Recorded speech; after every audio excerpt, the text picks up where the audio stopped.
আসসালামু আলাইকুম সুপ্রিয় শিক্ষার্থীরা, আজকে আমরা দিনাজপুর বোর্ড 2024 সালে 5 নম্বর প্রশ্নটা একটু সলভ করার চেষ্টা করব। গত ক্লাসে আমরা 3 নম্বর প্রশ্ন সলভ করেছিলাম।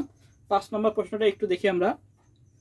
এই যে যাদের কাছে বই আছে তারা বইয়ের থেকে দেখি, যাদের কাছে বই নেই তারা স্ক্রিনশট দিয়ে নিতে পারি। 5 নম্বর প্রশ্ন এখানে মোটামুটি একটু বোঝাই দিলেই হয়ে যাবে, করে দেওয়ার মতো কিছু নেই। এগুলো আমি বারবার এই যে ফুল অর্ডারটা আমি করে দিয়েছি। প্রথম আছে 2 এর পরিপূরক কি, 2 এর পূরক কি, ক নাম্বার আছে 2 এর পূরক কি। আমরা লিখতে পারি কোনো বাইনারি সংখ্যার সাথে, কোনো বাইনারি সংখ্যাকে 1 এর পরিপূরক করে, পরিপূরক পরিপূরক করে আমরা লিখতে পারি 0 থাকলে 1, 1 থাকলে 0। এটা আমরা ব্র্যাকেটে দিতে পারি। কোনো সংখ্যা, কোনো বাইনারি সংখ্যাকে 1 এর পরিপূরক করে তার সাথে 1 যোগ করলে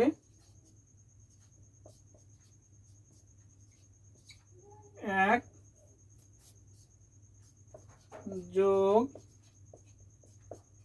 করলে আমাদের কি যেটি পাওয়া যায় সেটা কি আমাদের 2 এর পরিপূরক। যোগ করে যে বাইনারি সংখ্যা গঠন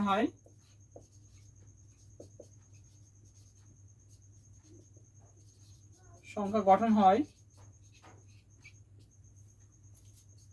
তাকে 2 এর পূরক বলে।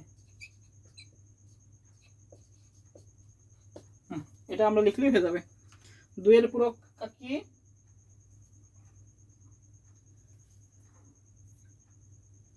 আচ্ছা, 2 এর পূরক কি আমরা দেখব কোনো বাইনারি সংখ্যাকে 1 এর পরিপূরক করে, অর্থাৎ 0 থাকলে 1 এবং 1 থাকলে 0, তার সাথে 1 যোগ করলে যে বাইনারি সংখ্যা গঠন হয় তাকে 2 এর পূরক বলে।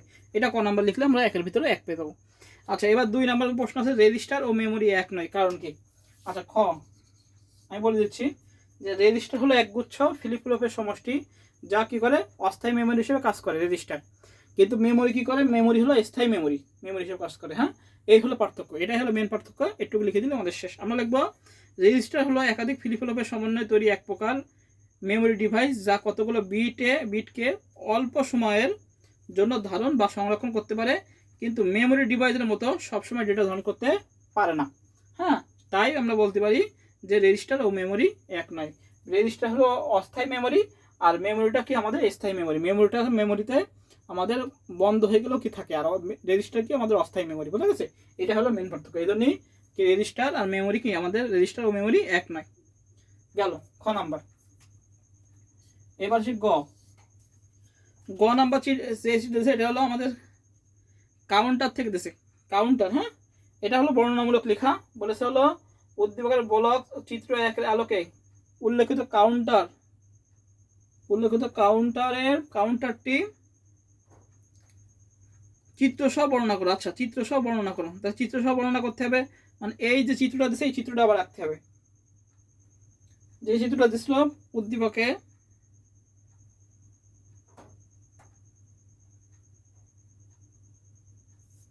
এই উদ্দীপকে যে চিত্রটা দিচ্ছে এই চিত্রটা আবার সেম আঁকবো এবং লিখবো কি এটা যে ব্লক 1 হচ্ছে ডিকিউ ফ্লিপ ফ্লপ এর সাহায্যে একটি, আমরা লিখবো চিত্র 1 উদ্দীপকে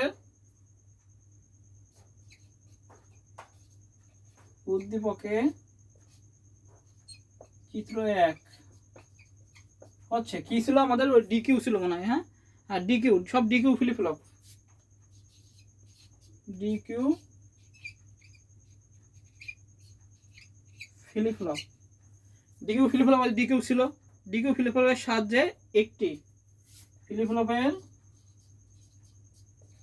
সাহায্যে একটি 4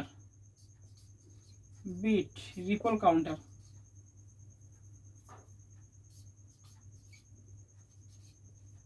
কালকে কলম কিনে নিয়ে আসতে হবে, কলম শেষ।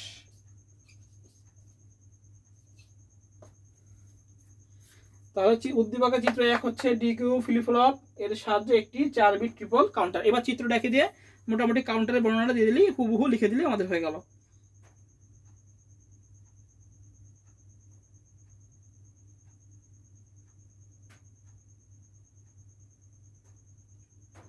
তাহলে এই 4 বিট ট্রিপল কি করতে হবে, আমাদের 4টা বাইনারি বিট ধারণ করতে পারে, বুঝে গেছে? এটা লিখে দিলে আমাদের হয়ে যাবে। আচ্ছা, এবার মোটামুটি হলো। এবার বলেছে হলো উদ্দীপকের ব্লক চিত্র 2 এর সত্যক সারণী ও সমীকরণ বিশ্লেষণ করা। আচ্ছা, উদ্দীপকের যে ব্লক চিত্র 2, যে ব্লকটা দেওয়া ছিল চিত্র 2,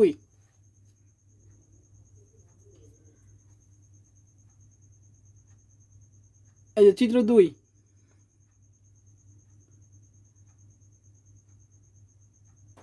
চিত্র 2 যেটা ছিল সেটা কি আমাদের শুধু ফুল অর্ডার, শুধু কি ফুল অর্ডার। তাহলে ঘ নাম্বার